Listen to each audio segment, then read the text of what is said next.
The fossil record. Our roadmap looking through the fossil record will be this. First of all, the history of the world. We need to look at the history, how evolution describes it. We need to look at the history of the world as the Bible describes it. Then we'll go into the fossil record. We'll look at the fossil record in education. We'll look at something called the Cambrian explosion. Then we'll look at famous transitions used to support evolution. And then we'll finish it up with something called the mechanism for change, natural selection and mutations. So let's start with the history of the world. The evolution model postulates that about 4.6 billion years ago, this Earth evolved into existence all by natural processes. Then about 3.5 billion years ago, life evolved by natural processes. Then all species evolved over billions of years from a common ancestor. Then finally, the Earth was shaped by what we call uniformitarian processes over these billions of years.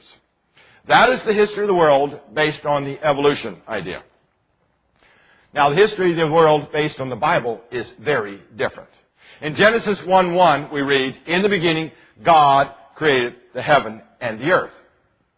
Then in Genesis 1:25, we read, "And God made the beasts of the earth after his kind, and cattle after their kind, and everything that creepeth upon the earth after his kind, and God saw that it was good." And then in Genesis 6:17, we read, "And behold, I, even I, do bring a flood of waters upon the earth, to destroy all flesh, wherein is the breath of life from under the heaven, and everything that is in the earth shall die." So we have two very different histories there. The evolution model says it's time, chance, and natural processes. Long periods of time. The Bible says, in the beginning, God created. He created the earth. He created the universe. The Bible teaches that God created all creatures after their kind. There was not one common ancestor everything evolved from. And then the Bible says this earth was not shaped by long periods of time, uniformitarian processes. It was mostly shaped by a worldwide flood. So we have two different models. Now each model, the evolution model and creation, can be determined by evaluating the lines of evidence. And there'll be two lines of evidence we'll look at. One is called the fossil record, and the second one is the mechanism for change. Because if there's no mechanism for change, then the fossils have to be interpreted as being created after their kind. So let's start. One of the best evidences we have, again, to determine the truthfulness of evolution is the fossil record. Now, what does each model predict about the fossil record? Well, the evolution model predicts that we should have many, many intermediates, transitional forms all the way up through the fossil record. Transitional forms, creatures that are slowly evolving into some other creature. We should find many, many transitions. But the Bible, the creation model, clearly predicts and states there should be no intermediates. We should find genetic variability. For instance, dogs. We have many flavors of dogs, but they're dogs. Many types of people, shapes and sizes, but we're all people. So the two models have a very different prediction. Well, let's take a look at what Charles Darwin had to say about all this.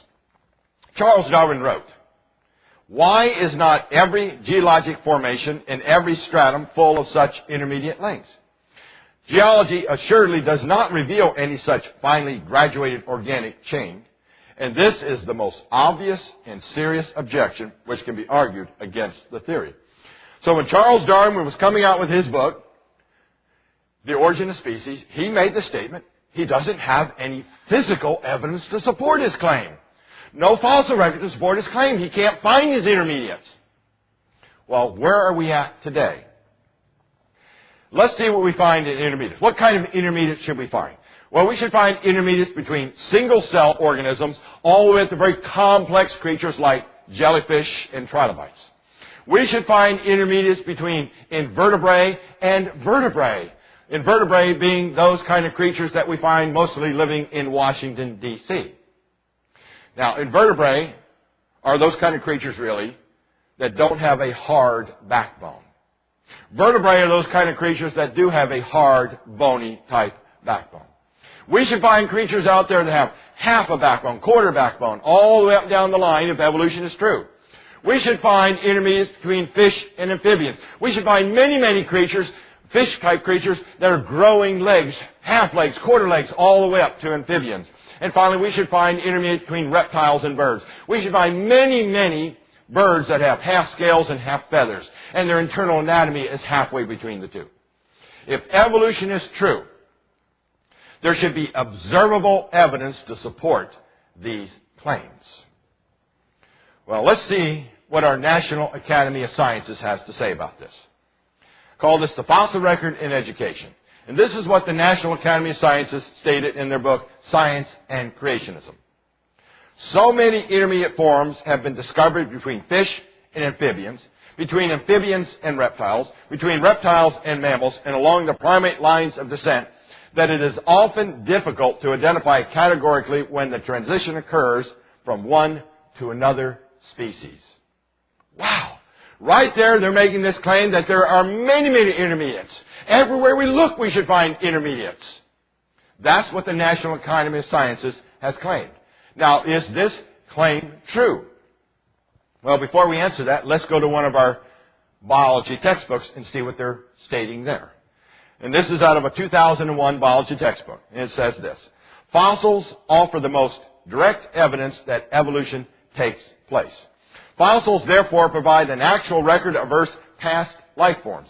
Change over time, meaning evolution, can be seen in the fossil record. Now, is this true? They seem to be agreeing with the National Academy of Sciences. So where do we start to examine these claims? Well, we start by weighing the facts. What we will do is weigh the claims of the Bible against the claims of evolution. Are there intermediates out there, transitional forms, to support the evolution model? Well, let's start here. What I have pictured up here is a whole geologic history of this Earth based on the evolution model. This is our geologic time scale. And according to the evolution model, we should find creatures all up and down this geologic column here. We should find the simplest on the bottom, and we should see a gradual progression all the way up, going from very simple single-cell organisms all the way up to creatures we have living today. Gradual progression. Many, many intermediates, many transitional forms. Remember, the National Academy of Sciences said we should find so many we can't tell where one starts and the other one leaves off. Now, is that true? Well, let's go all the way down to the bottom of this geologic time scale. All the way down to the Precambrian and Cambrian eras. Now, the Precambrian, according to evolutionists, occurred about 650 to 544 million years ago. Then the Cambrian period existed for about 544 to about 505 million years ago. That's based on the evolutionist time scale. Now, during this time, in the Precambrian, we have all these single-celled organisms. If evolution is true, we should find many, many transitions leading up to the Cambrian. Because in the Cambrian, we find very complex creatures like jellyfish and trilobites and creatures like that. We should find these transitions. Well, let's see. First of all, the Cambrian explosion, which is called biology's Big Bang, is the sudden appearance of many complex creatures. Notice that word, sudden appearance.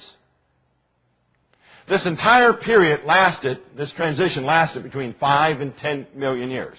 And during that time, in the Cambrian period, every major body plan suddenly appears. And these body plans, these designs, still exist today. In other words, we go from single-cell organisms all the way up to very complex creatures with no transitions. Now, if evolution is true, they must be able to produce the evidence.